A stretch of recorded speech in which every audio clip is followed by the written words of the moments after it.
Paix et grâce sur toi, Maman Kabibi. Paix et grâce sur toute la team au nom puissant de Jésus. Je le dis toujours et ne l'oubliez pas, vous qui écoutez ce message chaque matin, vous qui êtes connectés à cette plateforme, vous êtes une team de qualité.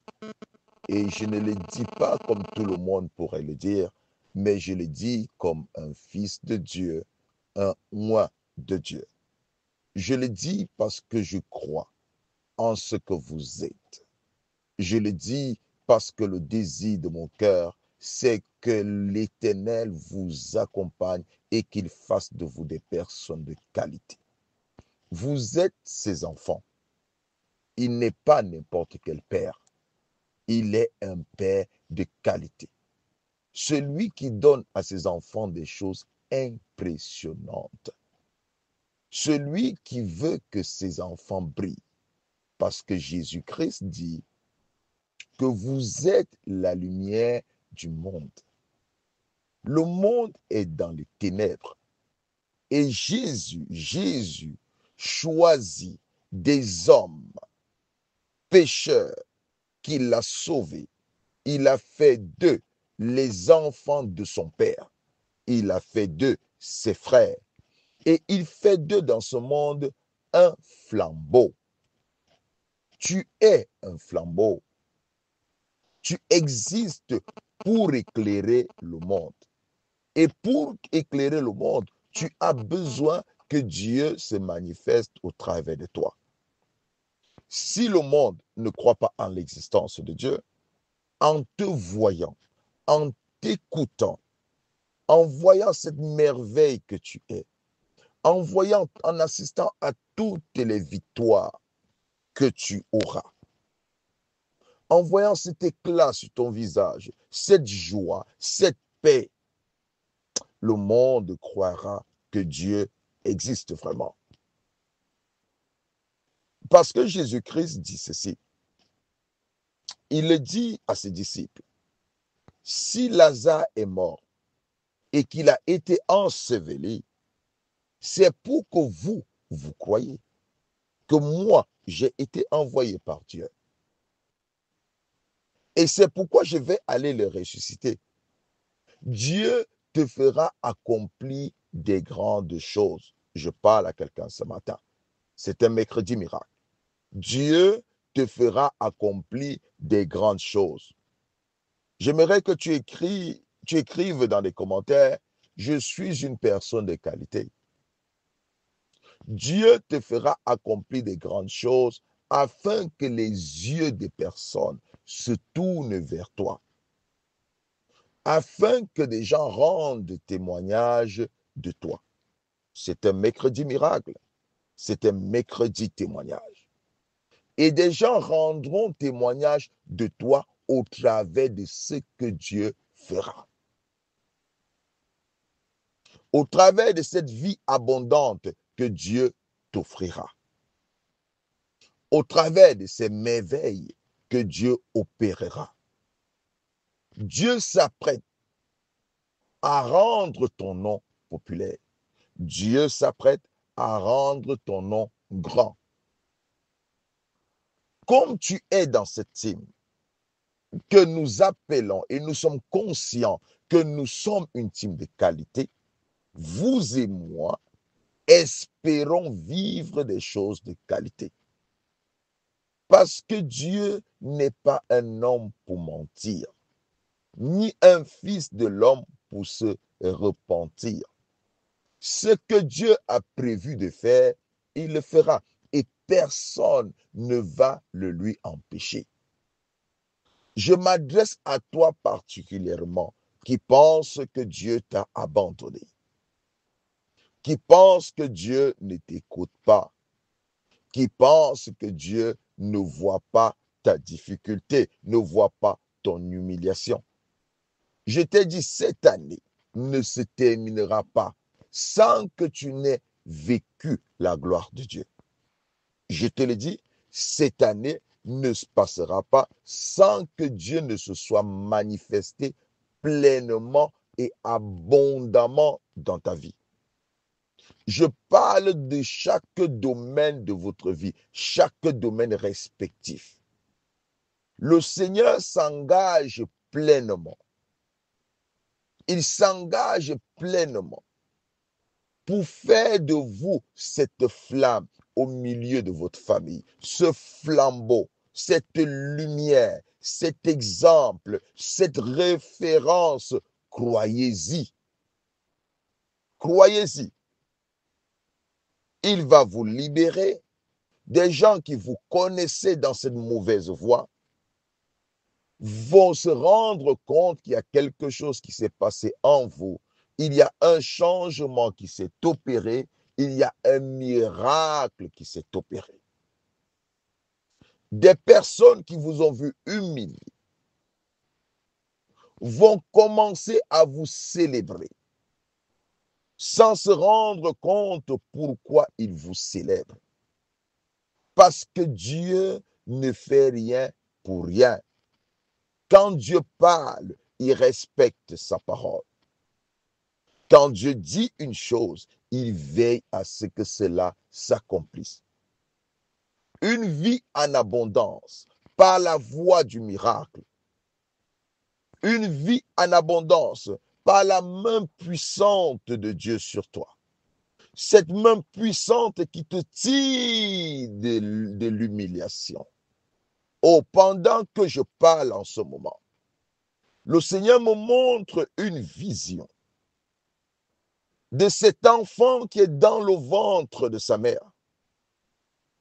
Cet enfant qu'on célèbre parce que sa maman, en allant lui mettre au monde, à cause d'une tension, je parle, à cause d'une tension élevée, elle a perdu la vie. Mais l'enfant a mis du temps dans le sein de sa mère. Sa maman morte, cet enfant a fait plus de 2 heures. Et je vous dis cette vision que je suis en train de voir. L'enfant n'a pas été extirpé par une césarienne. Malgré 2 heures de temps que la maman est morte, l'enfant n'a pas été extirpé par césarienne, mais l'enfant est sorti par la voie normale. On appelle cet enfant un bébé miracle. Parce qu'après 2 heures que la maman soit morte, comment cet enfant pouvait-il se sortir par la voie basse? Mais il est sorti. On l'appelle un bébé vainqueur. Je suis en train de te dire, ou je veux t'annoncer, que la situation dans laquelle tu te trouves, des gens se posent la question de savoir comment tu vas t'en sortir. Mais tu sortiras de cette situation miraculeusement. Je dis, tu sortiras de cette situation miraculeusement. Et des gens se poseront la question, comment cela est possible? Parce que je t'assure que ce mercredi est un mercredi miracle et l'onction du miracle, l'esprit du miracle est sur moi et m'envoie ce matin t'annoncer que la sortie de cette situation sera miraculeuse. Je parle à quelqu'un ce matin. Tu es en train de rechercher toutes les solutions. Comment tu sortiras de cette situation? Comment tu feras pour t'en sortir? Le Seigneur m'envoie te dire, tu n'as rien à faire. C'est lui qui agira afin que tu sois libre parce que la vie en abondance t'est donnée et tu dois avoir ce dont tu as besoin. Tu dois l'avoir par la voie d'un miracle. Il me dit, si tu crois, tu vivras la gloire de Dieu. Et ce que j'annonce ce matin s'accomplira. Personne n'empêchera Dieu de faire ce qu'il a pensé faire.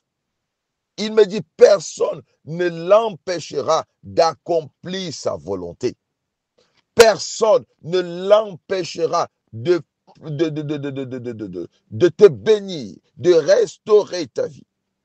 Je dis, peu importe la situation dans laquelle tu te trouves, la main du Seigneur est puissante sur toi pour te libérer. Et il usera de tout son pouvoir. Il usera de toute sa puissance à cause de l'amour qu'il a pour toi. à cause de l'amour qu'il a pour toi. Nous allons lire la parole, s'il vous plaît. Ésaïe chapitre 62. Je viens ce matin comme un prophète. Et s'il y a un prophète en qui je crois parmi les prophètes, il y a le prophète Ésaïe.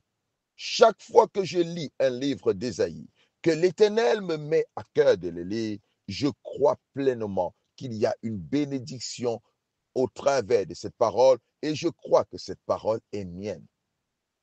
Et ce matin, cette parole, Étienne, toi qui m'écoutes, j'aimerais que tu sois attentive à cette prophétie. J'aimerais que tu la graves dans ton cœur, que tu la graves dans ton esprit et que tu t'en souviennes chaque fois que tu seras dans des difficultés. Que tu t'en souviennes chaque fois que tu seras humilié. Que tu t'en souviennes chaque fois que tu seras rabaissé. Parce que c'est lui qui t'a choisi. C'est l'Éternel qui a fait de toi son enfant. Comme un bon père, il a des plans merveilleux pour ta vie. Il dit, les projets que j'ai formés sur toi sont des projets de bonheur et non des projets de malheur. Si tu y crois, si tu y crois, tu vivras ma gloire. Il dit, si tu y crois, tu vivras tout ce que j'ai planifié. Et je te l'ai dit hier, Marie dit, je suis la servante de l'Éternel, qu'il me soit fait selon sa volonté. Je n'aimerais pas qu'on lise cette histoire comme nous avons l'habitude de le lire. Comment imaginer qu'une femme qui n'a jamais connu d'homme tombe-t-elle enceinte? Comment peut-on imaginer qu'une femme qui n'a jamais connu d'homme tombe-t-elle enceinte? La science peut donner ses explications, mais nous qui lisons la parole, nous nous rendons compte que ce n'est qu'une œuvre exclusive du Créateur, de celui en qui nous avons cru.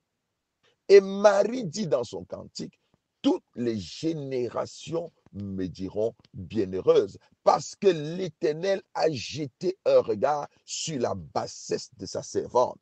Oh, que ce matin, l'Éternel jette un regard sur ta bassesse, que l'Éternel jette un regard sur ton humiliation, que l'Éternel jette un regard sur toi le rejeté, que l'Éternel jette un regard sur toi la délaissée, sur toi la stérile, celle qu'on a dit qu'elle ne peut rien produire, celui à qui on a dit qu'il ne peut rien produire.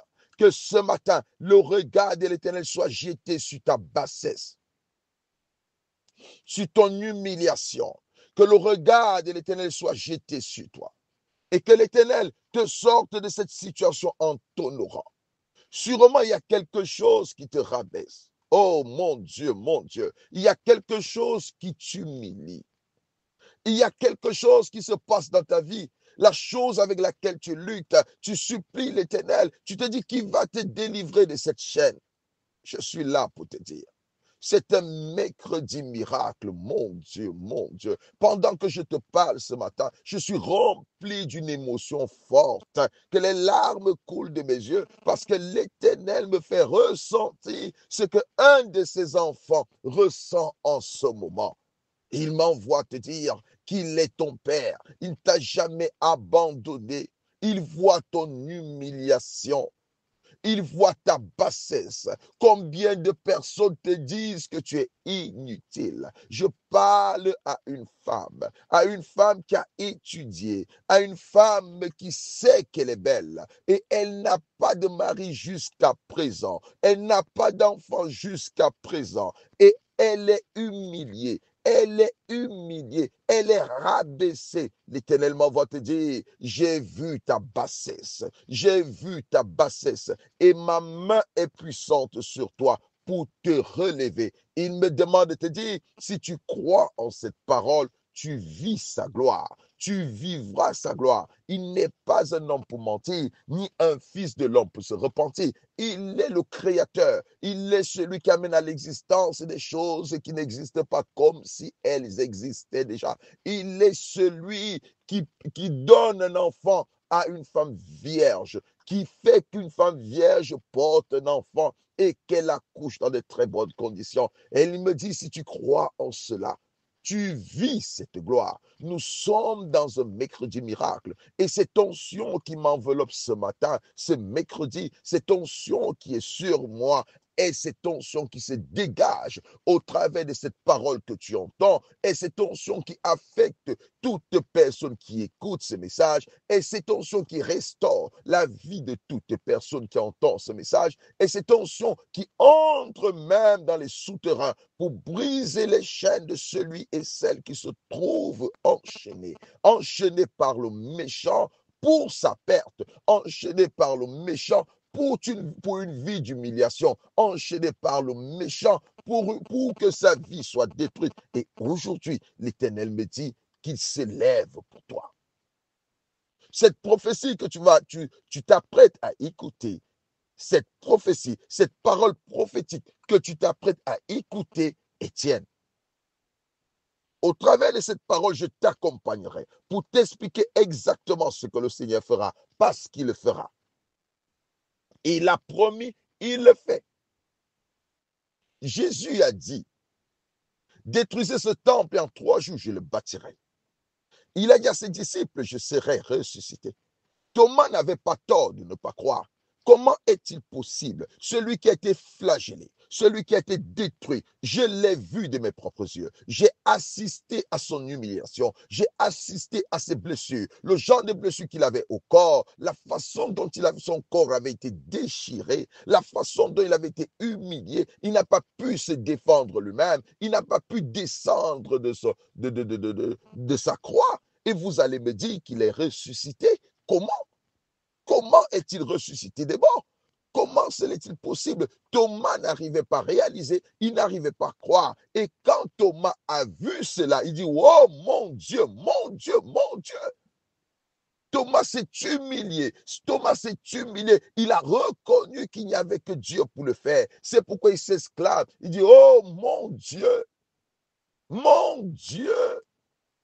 C'est vrai que Jésus est ressuscité. C'est vrai qu'il est sorti du tombeau. C'est vrai que Dieu l'a ressuscité sans blessure. Parce que Jésus lui dit, regarde mes mains, Thomas, mets-y la main. Regarde mon côté, mets-y la main. Rien n'est percé. Tout est revenu à normal. Regarde mon corps. Tout est revenu dans la normale. Je dis à quelqu'un, ton corps redevient normal. Peu importe, je parle à une femme dont l'enfantement a détruit son corps.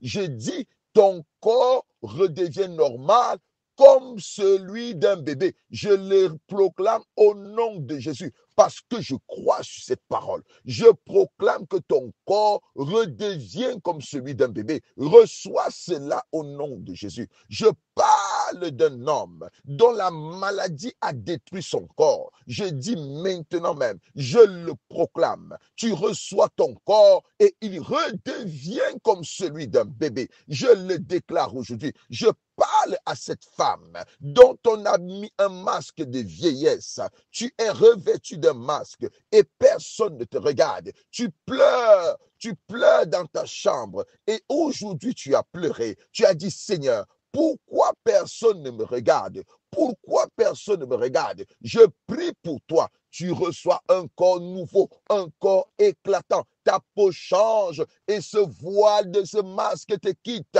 parce que tu retrouves ta peau au nom de Jésus. Désormais, des gens t'écouteront, des gens te suivront. Je parle à cette femme. Une femme, elle est belle. Des gens courent après elle. Elle couche avec un homme qui l'abandonne. Elle couche avec un autre qui l'abandonne. Je suis en train de le dire. Tu te plains, tu te poses la question. Pourquoi quand je rencontre un homme, après avoir couché avec lui, il m'abandonne? Je suis en train de te dire, parce qu'on a mis sur toi un signe d'une prostituée. Mais tu n'es pas prostituée, parce que tu ne te prostitues pas. La prostituée est celle avec qui on trouve un plaisir, et après le plaisir, on l'abandonne. Et on a mis sur toi cet esprit de prostitution. On a mis sur toi un masque de prostituée. Ceci signifie, aucun homme ne va t'épouser. Pourquoi? parce qu'il y a en toi ce masque. Et je le déclare ce matin. Si tu crois, ce masque tombe au nom de Jésus. Ce masque tombe au nom de Jésus. Ce masque tombe au nom de Jésus.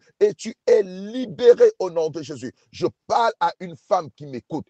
Je te parle à toi, tu m'écoutes. Tu es marié. Ça fait longtemps que tu n'as pas de rapport avec ton mari. Tu te poses la question de savoir, est-ce que tu es devenu moche? Qu'est-ce qui se passe? Pourquoi ton mari ne te désire plus? Je suis là pour te dire, ton mari ne te désire plus, pas parce qu'il a une autre femme dehors, mais parce qu'on a mis en toi, on t'a revêtu de quelque chose qui le repousse. Et je dis maintenant, ce revêtement est ôté. Tu redeviens la désirée qu'il y a eu des années. Il te regarde maintenant, il te désire, il te regarde maintenant, il a besoin de toi, il te regarde maintenant et il te désire. Je parle à un homme qui se pose la question de savoir pourquoi il n'est pas respecté dans son milieu, pourquoi des hommes ne le respectent pas, pourquoi il ne reçoit pas le respect dont il a besoin. Des personnes s'approchent vers lui simplement quand ils ont un besoin, mais quand lui, il attend le respect de ces personnes, il ne le reçoit pas. Le Seigneur me demande de te dire que ce matin, tu reçois une restauration et une délivrance totale. C'est la voie du miracle.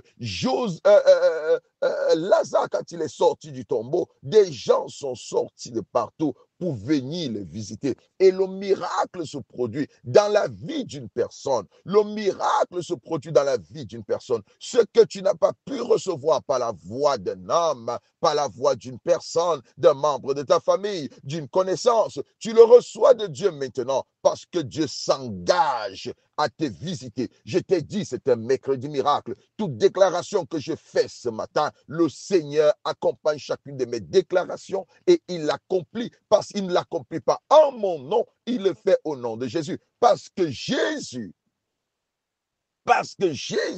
a payé le prix.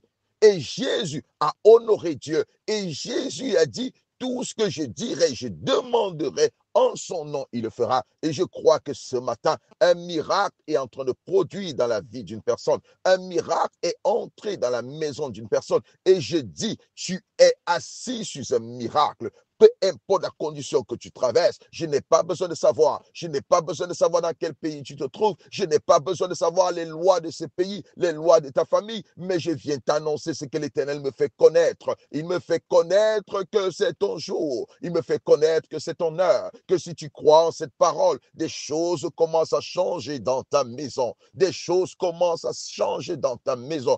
Et l'Éternel opère pour sa gloire. Sois béni. Nous revenons dans Ésaïe 62. Ésaïe 62. Prends cette parole comme la parole de l'Éternel, comme une prophétie sur ta vie. Il dit, pour l'amour de Sion, je ne me tairai point. Pour l'amour de Jérusalem, je ne prendrai point de repos, jusqu'à ce que son salut paraisse comme l'aurore et sa délivrance comme un flambeau qui s'allume. Oui, pour l'amour que Dieu a pour toi, je dis pour l'amour que Dieu a pour toi, il ne se tait point. Il dit pour l'amour que j'ai pour Amadou, je ne me tairai point. Pour l'amour que j'ai pour cet hymne, je ne me tairai point. Pour l'amour que j'ai pour Jeanne, je ne me tairai point. Pour l'amour que j'ai pour Maman Kabibi, je ne me tairai point. Il dit, je ne me tairai point pour l'amour que j'ai pour toi. Je ne prendrai point de repos. L'Éternel ne se reposera pas.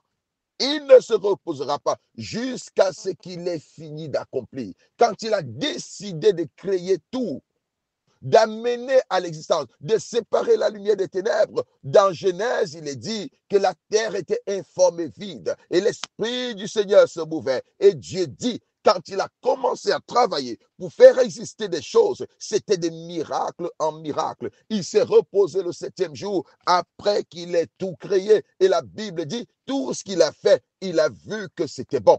Gloire au Seigneur, il a vu que c'était bon. Alors prépare-toi à ce que tout ce qui est mauvais de ta vie soit ôté, afin que l'Éternel établit ce qui est bon. L'Éternel mettra ce qui est bon. Il a mis un jardin, il a vu que c'était bon. Il a placé la lumière, il a fait exister la lumière, il a vu que c'était bon. Il a séparé la lumière des ténèbres, il a vu que c'était bon. Il a séparé les eaux d'en haut des eaux d'en bas, il a vu que c'était bon. Tout ce qu'il a fait, il a vu que c'était bon. L'Éternel va se reposer quand il verra qu'il a conclu un travail. Après toutes ces choses, le septième jour, l'Éternel s'est reposé. Et je suis là pour te dire, il se reposera simplement quand il verra que ce qu'il a accompli est fini. Oui, il dit jusqu'à ce que son salut paraisse. Je ne prendrai point de repos jusqu'à ce que sa délivrance, jusqu'à ce que sa maison soit restaurée, jusqu'à ce que sa vie soit restaurée, jusqu'à ce que j'accomplisse ce que ma bouche a proclamé, jusqu'à ce que j'accomplisse ce que j'ai annoncé de ma propre bouche.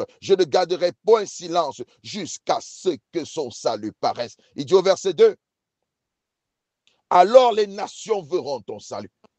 Oui, les nations verront. Ta famille verra ta délivrance. Je te l'annonce au nom de Jésus. Si tu crois cela, dis un amen fort, s'il te plaît. Écris un amen. Et si tu es en train de conduire, tu peux simplement dire amen. Si tu es dans ton lieu de travail et que tu ne peux pas crier, tu dis au fond de toi amen. Et tu reçois cette parole parce qu'elle est certaine, elle s'accomplira.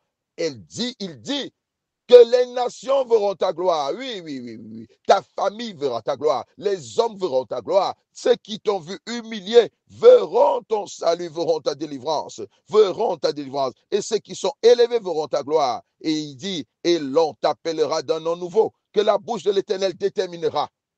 On t'appellera d'un nom nouveau, que la bouche de l'Éternel déterminera. Oh, on a appelé Lazare le miraculeux.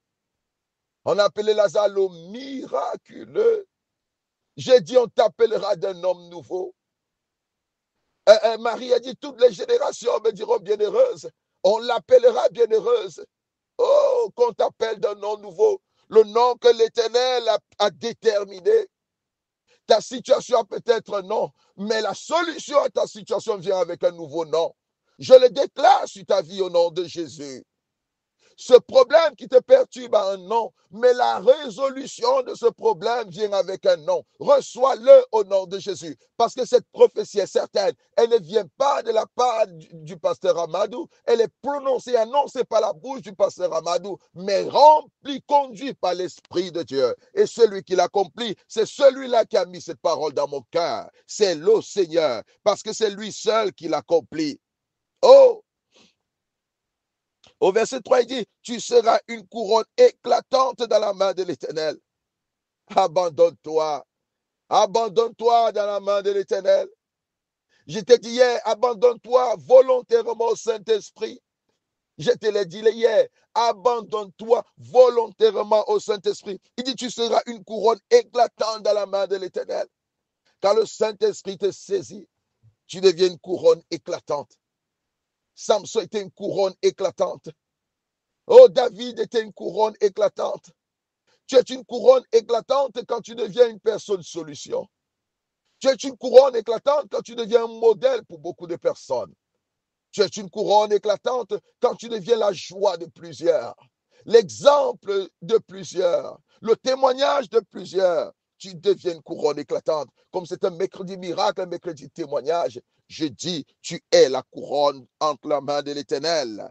Tu es la couronne éclatante dans la main de l'Éternel. Job a été une couronne éclatante dans la main de l'Éternel. Abraham, une couronne éclatante dans la main de l'Éternel. Et c'est pourquoi l'Éternel dit à Abraham, ceux qui te béniront seront bénis. Ceux qui te maudiront seront maudits. Une couronne éclatante entre la main de l'Éternel. Que des gens sont bénis en fonction de la façon dont ils traitent cette personne. Des gens sont bénis en fonction de la façon dont ils regardent cette personne, en fonction du respect qu'ils donnent à cette personne. Ils sont bénis en fonction de cela. Je parle d'une couronne entre la main de l'Éternel. Celui qui s'abandonne volontairement au Saint-Esprit reçoit une vie en abondante. Tu la reçois au nom de Jésus. Et ça, c'est la voie du miracle. Et au verset 4, il dit, on ne te nommera plus délaissé. On ne te nommera plus délaissé. Tu ne seras plus la délaissée. Tu ne seras plus le délaissé. Tu ne seras plus l'abandonné. Tu ne seras plus le rejeté. Des gens te chercheront. Des gens qui t'ont abandonné viendront à toi. Des gens qui ne t'ont plus appelé vont t'appeler. Ils ne vont plus t'appeler pour t'insulter, mais vont t'appeler pour te célébrer. Ils vont t'appeler pour te demander de tes nouvelles. Ils diront, j'ai appris. Waouh, waouh, waouh. Ils diront, j'ai appris. J'ai appris que ta femme a mis au monde. Je dirais, oui, c'est la vérité, ce sont les triplés. J'ai appris que tu as eu du travail. Tu diras, oui, c'est la vérité. J'ai appris que ton niveau de foi est élevé. Tu es un prédicateur de la bonne nouvelle. Oui, c'est la vérité. J'ai appris que ton mari ne sort plus, qu'il est à la maison. Oh oui, c'est la vérité. J'ai appris la date de ton mariage. Est-ce que c'est la vérité? Oui, ce que tu as appris, c'est la vérité. J'ai vu dans les réseaux sociaux que tu t'es marié. Est-ce que c'est vrai? Ce que tu as vu, c'est la vérité. J'ai appris. J'ai appris. Laisse, ils apprendront. Ils écouteront. Ils auront de ces nouvelles. Et quand tu recevras un coup de fil, tu les diras, c'est la vérité. Tu les diras, c'est la vérité. Que cette parole s'accomplisse dans ta vie ce matin au nom de Jésus. Que cette parole s'accomplisse dans ta vie au nom de Jésus. Que le miracle soit ton quotidien. Que le miracle soit ton partage. Ce matin, une vie en abondance, miraculeuse, au nom de Jésus. Soyez pleinement bénis. Soyez pleinement bénis ce matin. Au nom de Jésus.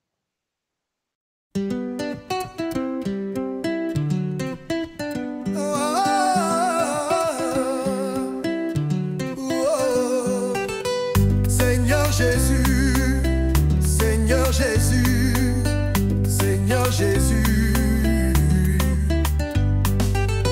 Seigneur Jésus, Seigneur Jésus, Seigneur Jésus, Seigneur Jésus, toi le Tout-Puissant qui règne dans ma vie. Seigneur Jésus, toi le pilier de ma vie. Oui, toi le pilier de ma vie en ce jour. Je t'invoque en ce jour, toi qui règnes dans ma vie. Je t'invoque en ce jour, toi qui parles pour ma vie. Je t'invoque en ce jour, toi qui changes ma vie. Oui, ma vie t'appartient, Père, change ma vie. Oui, ma vie t'appartient, change ma vie. Oui, change mon histoire. Prends charge de ma vie, Seigneur, oui, change mon histoire. Mon histoire aujourd'hui t'appartient, oui, change ma vie. Change ma vie, oui, change mon histoire. Seigneur Jésus, Seigneur Jésus, Seigneur Jésus. Seigneur Jésus, Seigneur Jésus, Seigneur Jésus.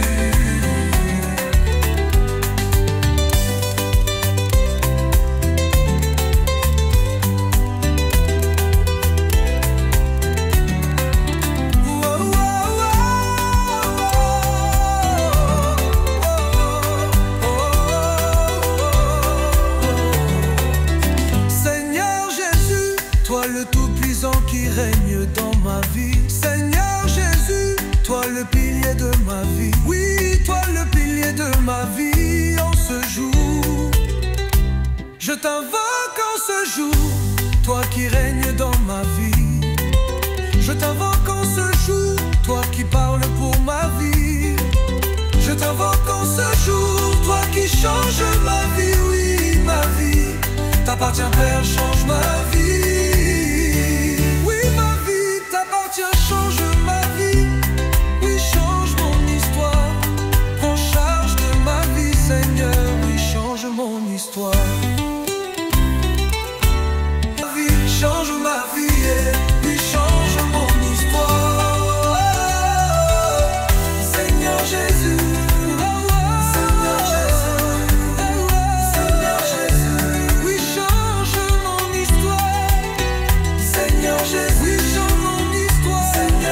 Change ma vie, Seigneur, j'ai changé ma vie.